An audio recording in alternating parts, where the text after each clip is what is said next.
평화의 길 함께 열어가요.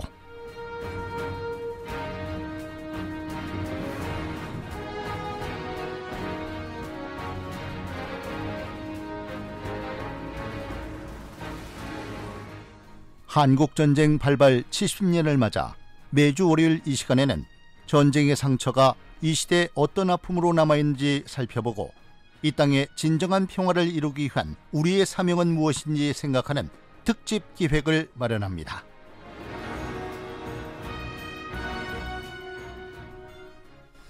평화의 길 함께 열어가요입니다. 이 코너 기획 단계부터 인터뷰로 많은 분들께서 이분을 추천하셨는데요. 오늘 모시게 됐습니다. 산내 골령골 희생자들을 포함해 한국전쟁 민간인 학살 피해지를 찾아 끈질긴 취재를 해오신 오마이뉴스 심규상 기자이신데요. 이분의 노력으로 수십 년간 묻혀있던 억울한 죽음들이 진상이 많이 밝혀졌다고 합니다. 오늘 직접 모셨습니다. 심규상 기자 나오셨습니다. 안녕하세요. 예, 안녕하세요. 청취자들께 인사 좀 부탁드립니다. 예, 오마이뉴스 심규상 기자이고요. 대전 CBS에서 이런 좋은 기획을 만들어주셔서 오히려 감사드립니다. 어서 오십시오. 예전에 방송 출연을 자주 하셨었다고요.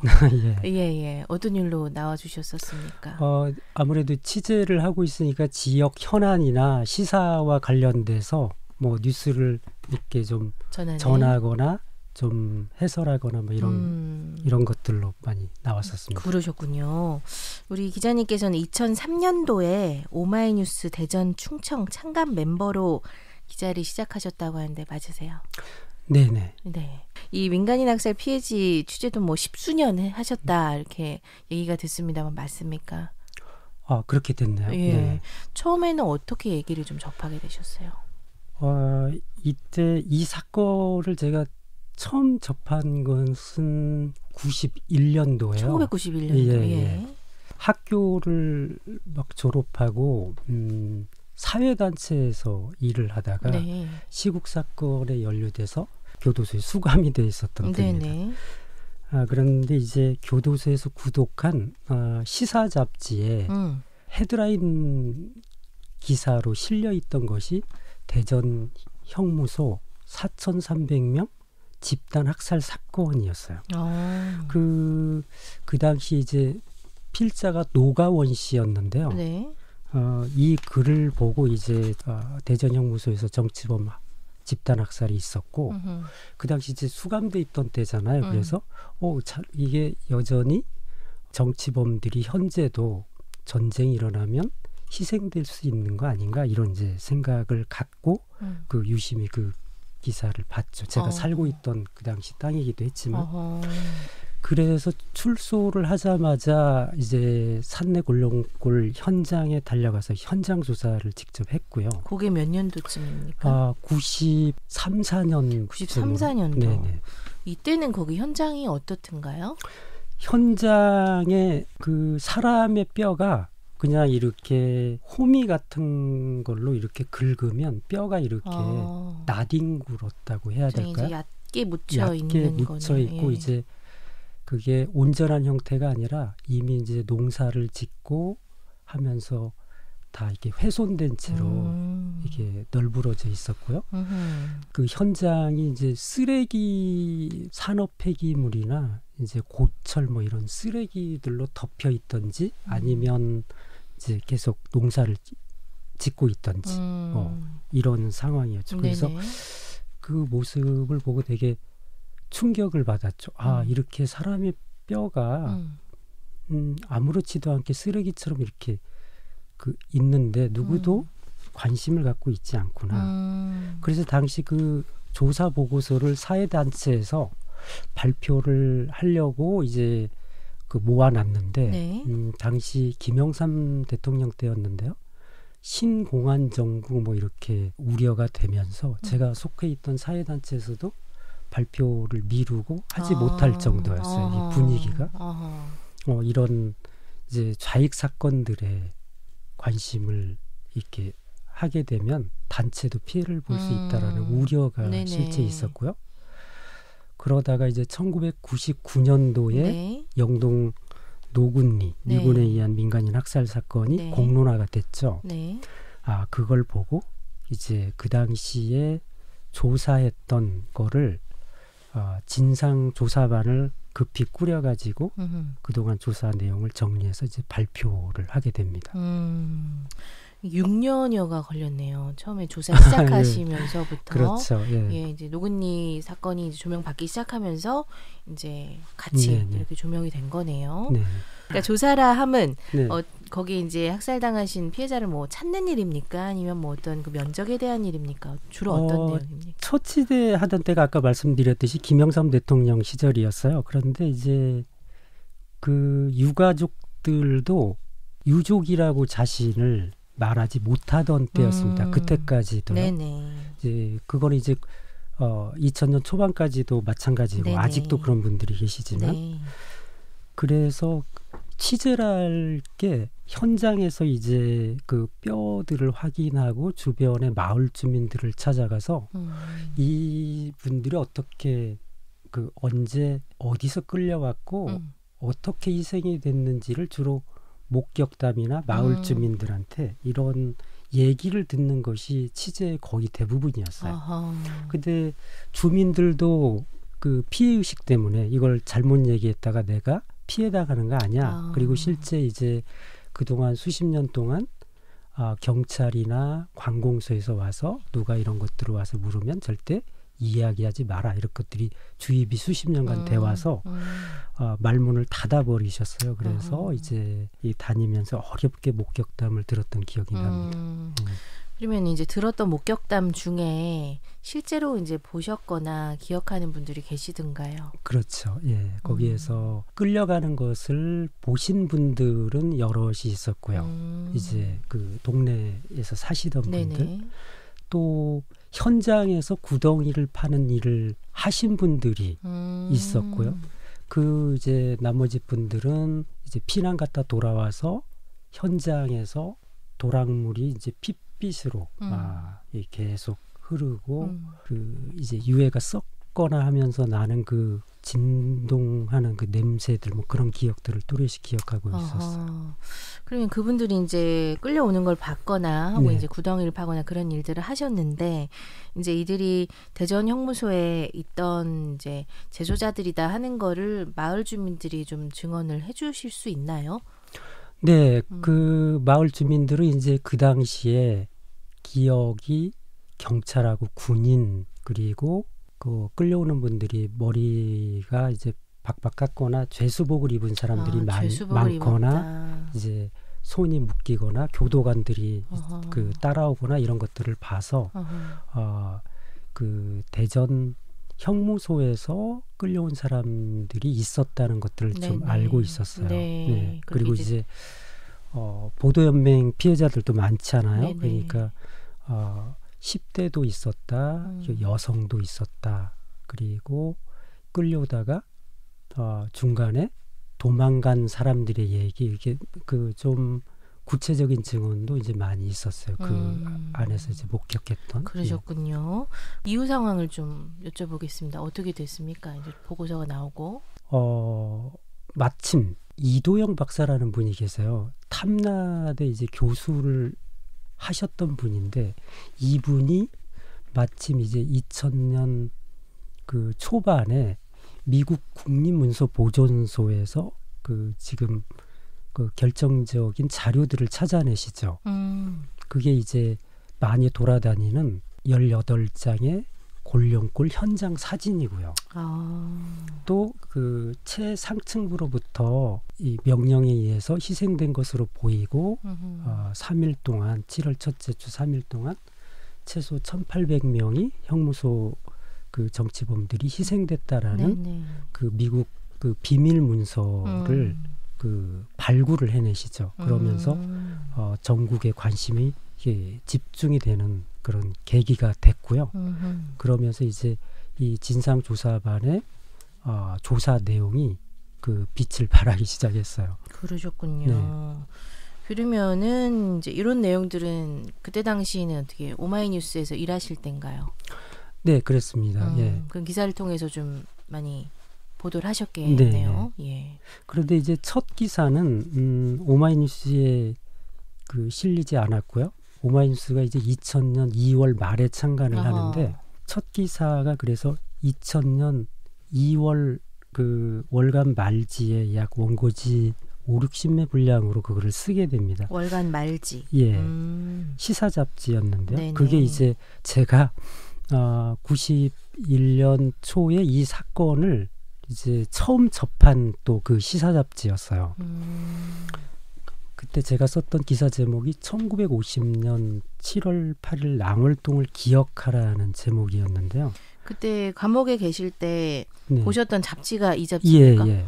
그 잡지에 제가 이제 기고를 하신 거군요. 기고를 이 사건을 가지고 하게 네네네. 됐죠. 네. 그 두 번째 보도를 이제 제가 하게 된 셈이 됐어요. 네네. 그렇군요. 근데 여기에 그래서 아까 이도영 박사께서 발굴하신 그 사진 18장을 전부 수록을 했고요. 제가 이때 그 91년 감옥에서 접한 이 사건을 최초 보도한 노가운 씨를 만나서 그분을 인터뷰해서 이제 기사를 실게 됩니다. 그러세요.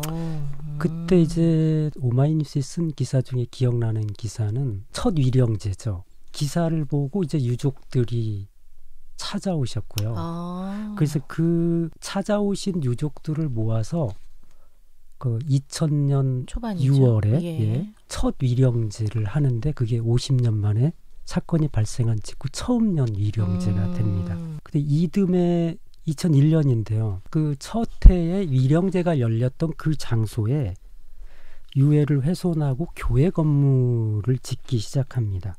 그래서 또 이거를 그 오랫동안 보도해서 그 교회 짓는 거를 좀 중지시킨 일이 있었고요. 취재하는 도중에 이제 영국의 데일러 워커지의 위닝턴 기자가 네네. 1950년도에 사건 현장을 그 희생 사건이 있은 얼마 직후에 이제 현장을 방문해서 자신의 매체에 팜플렛을 쓴 나는 한국에서 진실을 보았다는 기사가 또 그 발굴이라고 하기보다 뒤늦게 확인된 네. 거죠. 그걸 소개한 기사도 이제 쓰게 되는데 진실 규명을 하는데 이제 많이 도움이 되는 기사였습니다. 네. 이후에는 진실화해법이 제정이 되죠. 네. 2005년도입니다. 2005년도에, 네. 그래서 특별법이 제정됐고 예. 그 특별법 제정에 따라서 유해 발굴이 이루어지고요. 그리고 저도 그 유해 발굴 과정에 참여하고 계속 이제 주변 목격자들의 증언을 조금 더 채워나갈 수 있게 됩니다. 네. 최근에는 이제 수년 전인데 골룡골이 민간인 희생자를 위한 전국 추모공원 선정이 됐고 그 네. 이제 기사를 쓰게 되는 것이 이제 거의 뭐라 그럴까요? 이게 막바지로 조금 접어든 거 아닌가 나름 이렇게 좀 생각이 되고요. 와중에 이런 일도 있었어요. 이게 집단 학살 사건의 가해자 중에 한 명이 당시에 헌병사령관을 하던 송효찬이라는 사람인데요. 핵심 책임자 중 한 명이기도 하죠. 근데 이제 몇 년 전에 충청남도하고 이제 청양군에서 그분이 청양군이 그 고향이고 청양군 출신인데 그 선양 사업을 또 대대적으로 해서 그것을 또 보도해서 중단시킨 일도 있었습니다.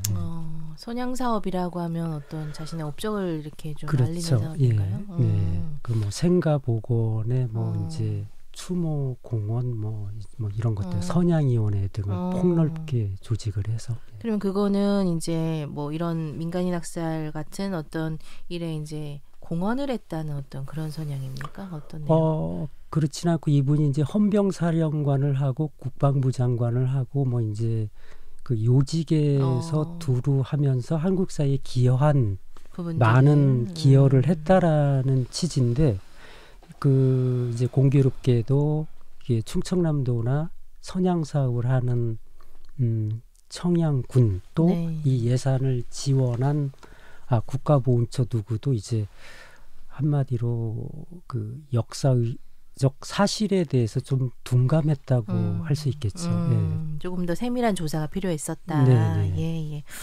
앞에 지금 얘기해 주신 걸 쭉 들어보니까 이게 뭐 진짜 1993년쯤부터 이제 시작됐던 어떤 조사가 이제 처음에는 혼자서 이렇게 하셨던 조사가 또 이제 기사를 통해서 많은 유족들을 만나게 되고 또 이제 사회적으로 법이 제정되는 이런 또 계기가 되었는데 앞에 몇 가지 좀 여쭤보자면 이도영 박사께서 이제 사진을 찾아냈다 하셨잖아요.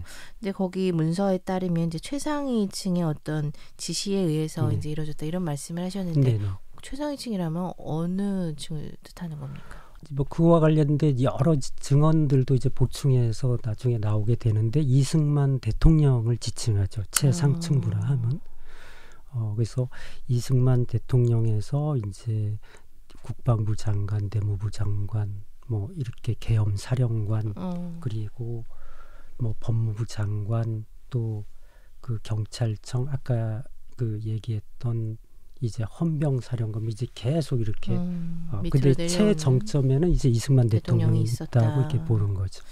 그러면은 이런 지시를 내린 그 이유가 뭔가요? 그것도 이제 그 남은 취재의 이제 숙제이긴 한데요. 그 저는 이제 이런 가설을 항상 세우고 있어요. 그 당시 이제 공식적으로는 서울이 이제 함락이 되고 인민군이 남하를 하고 있으니까요.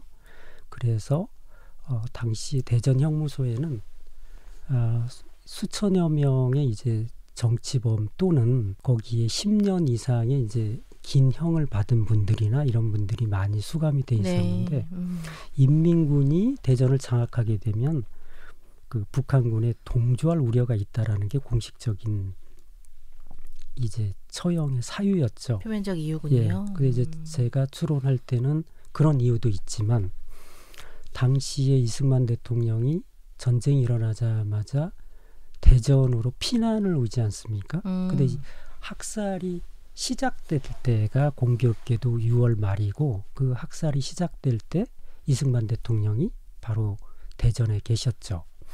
그래서 대전에 그 도지사 관사를 이제 숙소로 사용하고 도청을 그 집무실로 사실 그 국무회의가 열리고 이렇게 하는 국회의사당으로 사용을 하게 되는데 바로 직선거리로 한 1km에서 1.5km의 대전 형무소가 있었잖아요.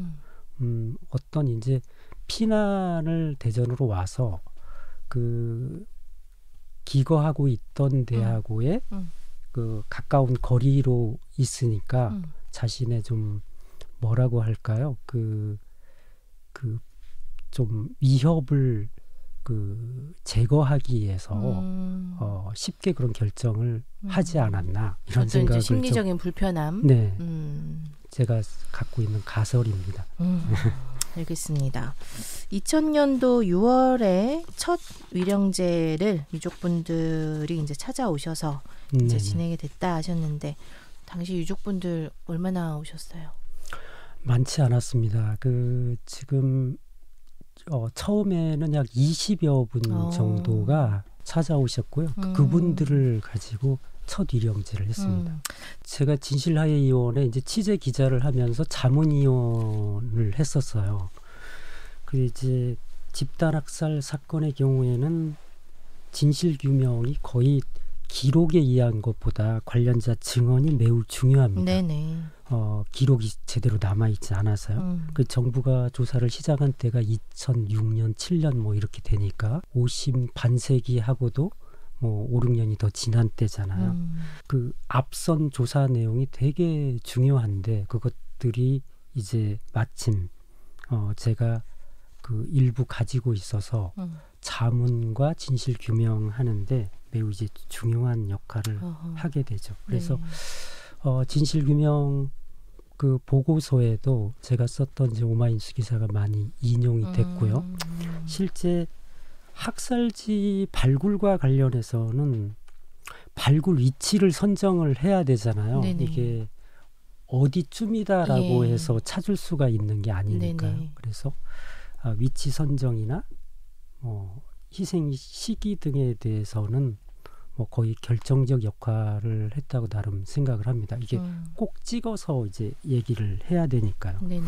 특히 이제 대전뿐만 아니라 충남 광천이나 충남 아산 또 그 세종 그 이쪽에 유해 매장 그 유해 발굴을 할 때마다 이제 그 당시에 취재했던 것들이 있어서 발굴을 해내는데 좀 역할을 했죠. 또 평화공원 유치 과정에서는 이제 그 스스로 제가 이쪽의 산하에 평화공원 그 유치 TF팀을 만들어 가지고 유치 운동을 하고 또 심사위원들한테 심사 당일에도 직접 제가 산내 곤룡골의 장단점에 대해서 이렇게 설명을 직접 하기도 했습니다.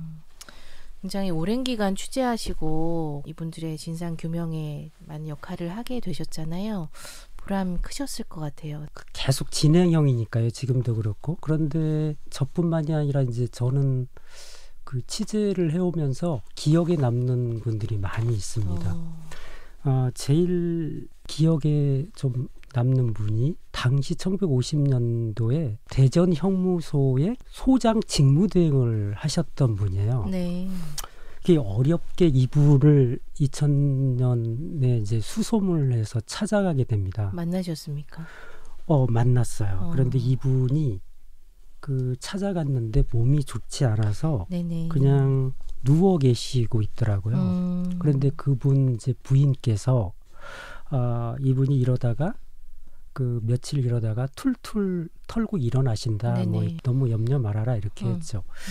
그래서 제가 며칠 동안 찾아가서 머리맡에 앉아갖고 이분이 언제 좀 일어나시기 이것만 이제 기다렸는데 딱 일주일 만에 이분이 돌아가셨습니다. 아이고, 네. 그래서 지금도 하루만이라도 더 일찍 이분을 찾아갔더라면 그 결정적인 학살 사건의 전모를 좀 재구성할 수 있지 않을까.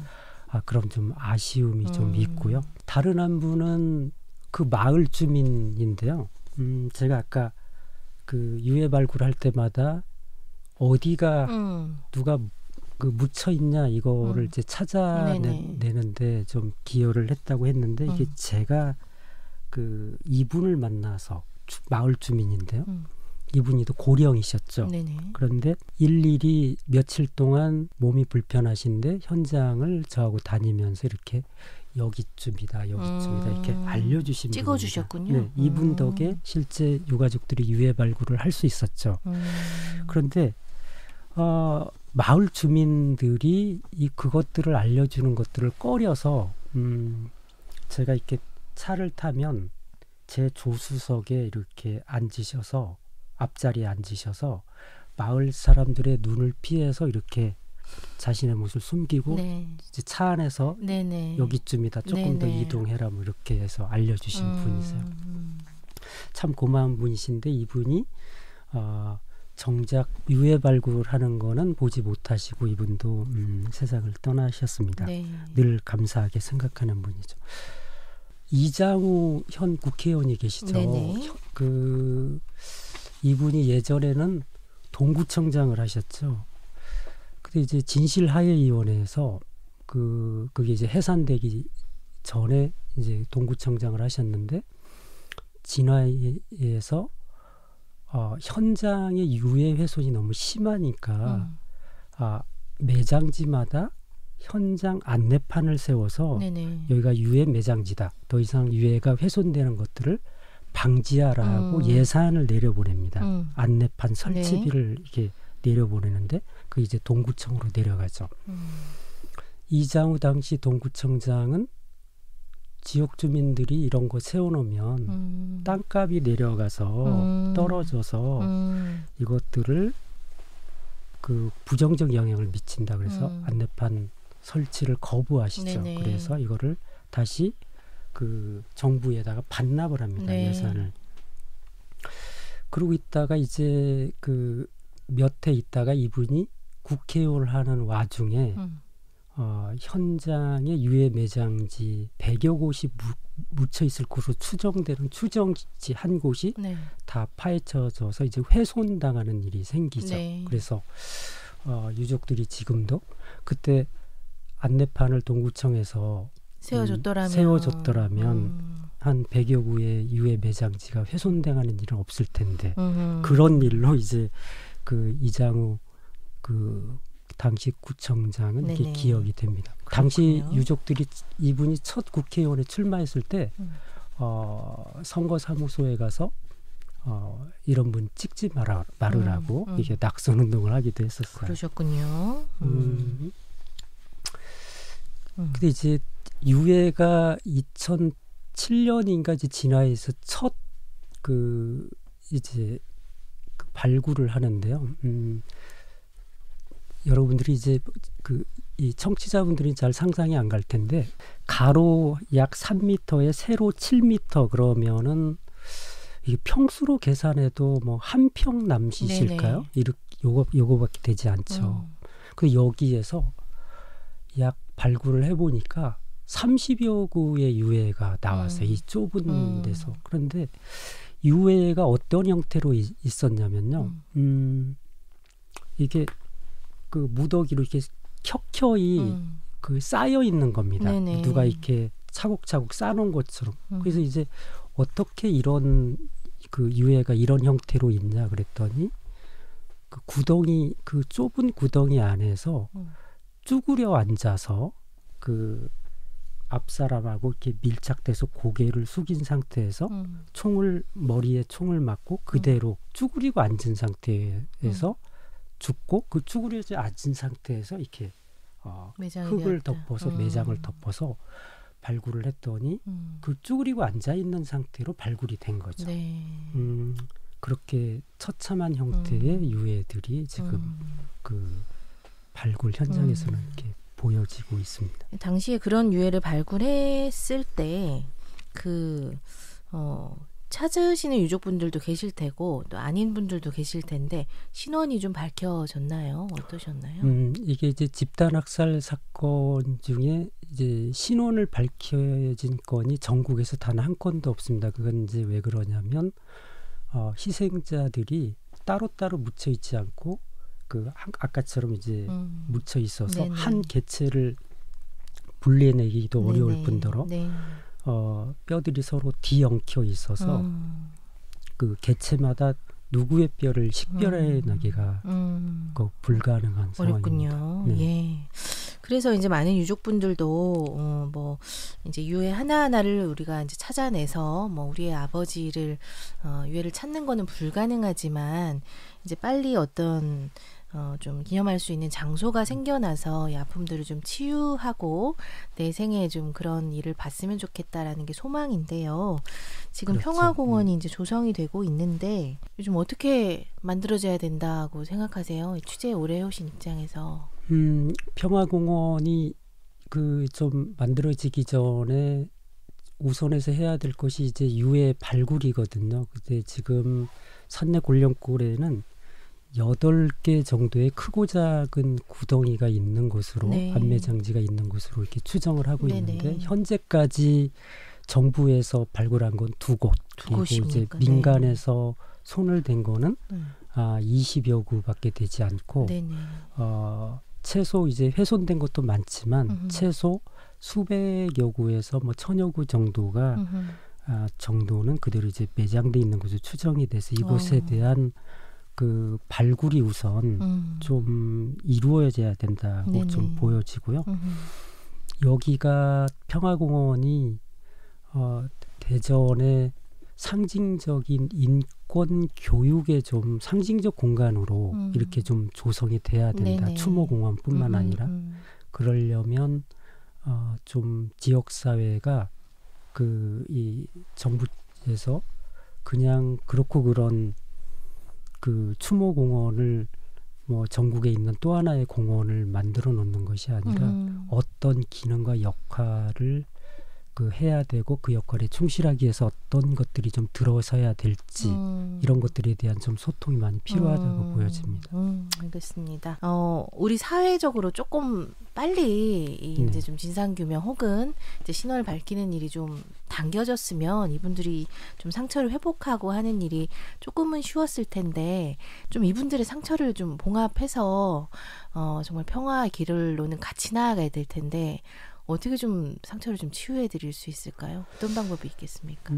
이게 이제 각 구성원들의 역할이 좀 다르다고 보여져요. 정부의 역할, 지방자치단체의 역할, 또 그 유족들의 역할, 시민사회 역할이 조금 다른데 가장 먼저는 진실화해위원회가 구성이 됐지만 미완의 진상규명을 하고 지금 정지가 돼 있는 상황이거든요. 예. 그래서 그 진실화해법을 하루속히 다시 제정을 해서 네. 진상규명에 좀 착수를 해야 되고요. 정부가. 그리고 평화이론공원이 지금 수년 전에 이렇게 하겠다라고 해서 원래 올해 완공을 해야 되는데 그렇습니까? 네, 예. 계획대로라면. 근데 지금 아직 그 토지 보상 작업도 이제 못 들어가고 설계도 아직 못 하고 있는 상황이라 네네. 조속하게 그 추모공원을 만들어서 이제 위령 사업들도 그 손을 대야 된다고 네네. 생각을 합니다. 국회가 좀 국회나 여기에서는 올해가 한국전쟁 70주년이잖아요. 맞습니다. 그런데 우리 전쟁 시기에 민간인을 보호하고 하는 법령이 있죠. 뭐 제네바 협정이 있고 그 당시 이제 그 군인들 포로 뭐 이런 규정들도 다 가지고 있는데 한국이 그 민간인 피해 전쟁을 통한 민간인 피해 사례들이 너무 구체적으로 세분화돼 있어서 코로나19에 대한 국제적 매뉴얼을 만들듯이 한국 전쟁을 통해서 드러났던 민간인 피해 사례를 모아서 어떤 국제 제네바 협정과 같은 국제 규범을 전쟁 시기나 그 전쟁뿐만 아니라 재난으로부터 민간인을 보호할 수 있는 어떤 그런 규범을 한국에서 좀 찾아내서 만들어서 세계화하는 것도 좀 국제화하는 것도 필요하다 이렇게 좀 보여집니다.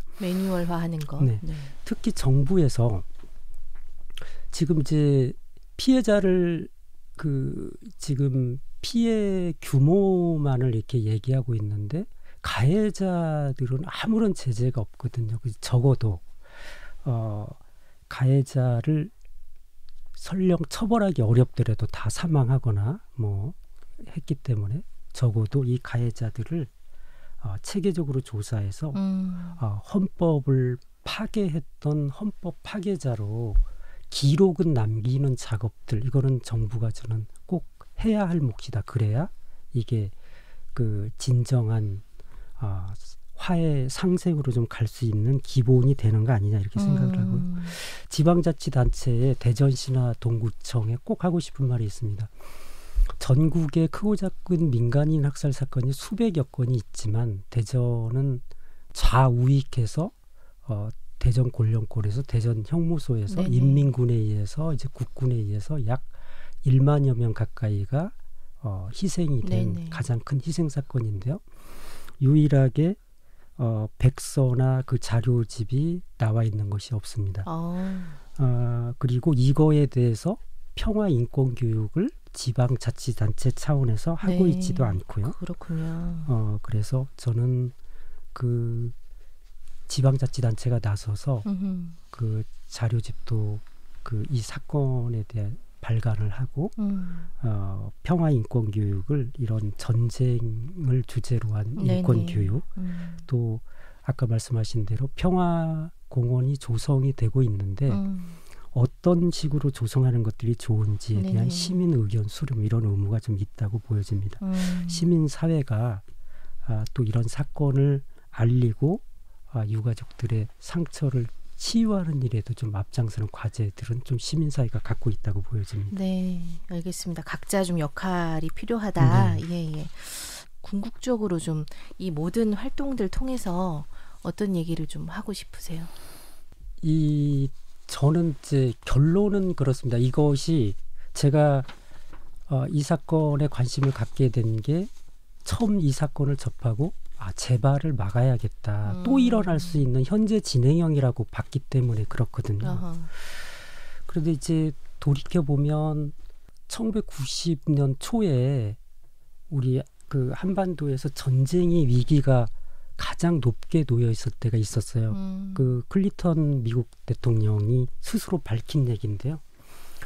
평안북도 영변에 당시 이제 북한 핵시설이 있었고 이걸 정밀 타격하겠다 이런 계획이 있었죠. 그런데 그 당시 클린턴 정부가 전쟁을 통해서라도 핵무기 개발을 중단시키고 그래서 여기를 폭격하겠다 이런 이제. 그런데 이 계획이 실행되기 일보 직전에서 이제 취소되거든요. 자서전을 통해서 왜 취소했나 그 이유를 밝힌 대목이 있습니다. 거기 뭐라고 돼 있냐면 정신이 번쩍 드는 보고서를 이제 실행하려고 하는데 정신이 번쩍 드는 보고를 받았다. 보고서를. 그래서 폭격하면 안 되겠구나.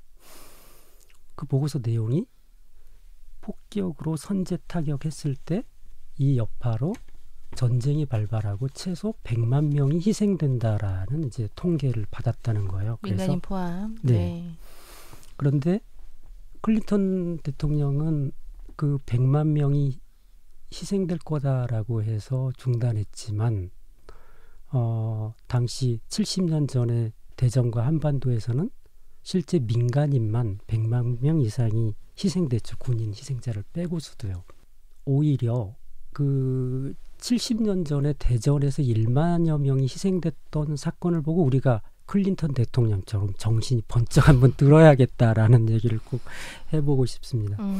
그러니까 지금 한반도 평화 얘기를 많이 하고 있는데 평화 얘기 많이 하지만 이게 트럼프 대통령하고 문재인 대통령이 북미 정상회담 한다고 이게 그 평화가 오는 것은 아니거든요. 이게 보면 이 평화라는 과제는 누구도 해결을 해주지 못하고 시민 모두가 평화를 원한다는 목소리를 내면서 실천을 해야 되고 그것이 저는 이 대전 산내 골령골에서 그런 실천 운동이 좀 시작됐으면 좋겠다라는 그런 좀 말씀 좀 드리고 싶습니다. 우리가 늘 전쟁의 위기 가운데 있고 정말 그것을 똑바로 알 때 평화로 가는 길도 좀 속히 오지 않겠나 그렇게 이해를 하겠습니다. 네. 네. 앞으로 취재 더 하실 겁니까? 이 사안에 대한. 해야죠. 예. 뭐 요즘 좀 최근에 주목하는 일도 또 있으세요? 최근은 뭐 그 코로나19로 집중돼 있고요. 근데 지금 시민사회를 중심으로 해서 네네. 주로 이제 종교단체가 나서서 그 하고 있는데요. 그 한국전쟁 70주년을 맞아서 그 골령골 평화 한마당을 그 대대적으로 지역사회가 한번 해보자고 운동본부를 결성하는 움직임을 이제 그 하고 있어요. 이제 이 취재를 그 관심 있게 하고 있는데 코로나19로 이제 그 녹록지가 않은 상황이에 이런 운동본부를 조직하고 뭐 이렇게 확산해 나가는 것들도 올해 좀 이루어져야 될 그런 일들이다 이런 말씀이시고 저희 코너도 이제 시작한 지 얼마 되진 않았습니다만 앞으로 1년간 이제 이 주제들에 대한 얘기를 지속적으로 나눠보면서 정말 이 평화의 길 어떻게 찾아야 될 것인가 고민을 좀 나눠보려고 하는데 이렇게 방송에 또는 언론에 또 재현하고 싶은 얘기 혹시 코너에 좀 하고 싶은 얘기 있으십니까? 너무 아까 초두에서 한 것처럼 좋은 기획인 것 같고 꼭 필요한 것 같습니다. 네. 그런데 이제 여기 써 있는 것처럼 평화의 길을 함께 열어가는 것이기 때문에 그 시민 한 사람 한 사람이 이게 이 평화의 길에 어떻게 좀 동참을 할지를 자기 작은 단위에서 좀 고민해서 이 프로그램과 함께 좀 고민했으면 좋겠습니다. 듣는 분들 각자가 고민할 수 있는 숙제를 좀 드려야겠네요. 오늘은 정말 오랜 기간 참 이 문제에 대한 고민과 취재와 또 많은 증언들을 담아오신 우리 오마이뉴스 신규상 기자 모시고 얘기를 나눠봤습니다. 참 이 짧은 시간에 전해주시기가 어려운 얘기인데 다 한 건가요? 아직 네. 남으셨어요? 못다한 얘기 좀 더 해주세요. 그러면. 아닙니다. 뭐 시간이 다 됐다면. 아니 뭐 끝에 혹시 뭐 하고 싶은 얘기 좀 정리해서 그러면 좀 해주세요. 이게 저는 이제 평화공원이 지금 이제 마침 조성되고 있잖아요. 근데 아까 잠깐 말씀드렸는데 이 평화공원은 그 지금 예산이 약 400억 원이 이제 정부 예산이 행정안전부가 그 이 예산을 대고 네네. 전국에 약 그 현재까지 드러나 있는 100여 곳에 있는 민간인 희생자 그 유족들의 유해를 여기다가 이제 그 안치하고 또 여기에 민간인 학살에 대한 이제 추모관 또 그 교육 전시관 맞습니다. 그리고 홍보관 뭐 이런 이제 기능들을 넣어서 우리가 4.3 평화공원 가면 4.3에 대한 모든 것을 알 수 있듯이 이 여기 대전을 오면 한국 전쟁과 이 전쟁으로 인한 희생 사건의 네네. 집단 학살 사건의 전모가 드러나도록 이렇게 네. 그 할 예정이에요. 네. 근데 이게 정부가 하는 일이 아니라 우리 이 대전 시민의 좀 참여가 정말 필요하다. 그래서 이 평화공원을 축으로 해서 대전을 평화 인권의 상징적인 장소로 좀 우리가 대전 시민들이 만들어 나갔으면 좋겠다 싶습니다. 그 이제 지방자치단체가 네. 이것을 정부가 이렇게 하라는 대로 이렇게 하는 게 아니라 지역 시민들하고 이것을 그 함께 교육관으로서 추모공원으로서 역사관으로서 그리고 미래의 그 평화의 어떤 평화 상생의 공간이 되게끔 이것들을 좀 시민들하고 소통하고 시민들도 적극 관심과 좀 참여를 해줬으면 좋겠다 싶습니다.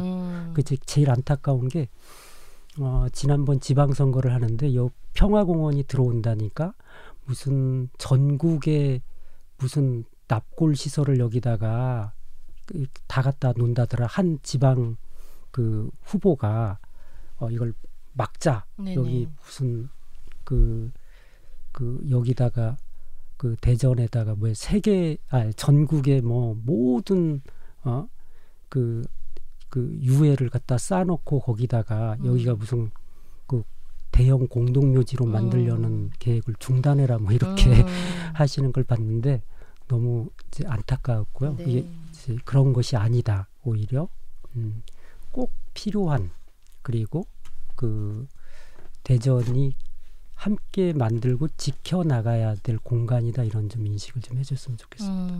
좀 시민 각자가 좀 인식하고 빨리 좀 조성이 돼야겠네요. 그렇죠. 예, 좀 주체적인 역할을 하시면서 예, 지자체가 맡으셔야겠네요. 아무래도 예, 그렇습니다. 주체적으로 예, 좀 빨리 조성되기를 기다려 봅니다.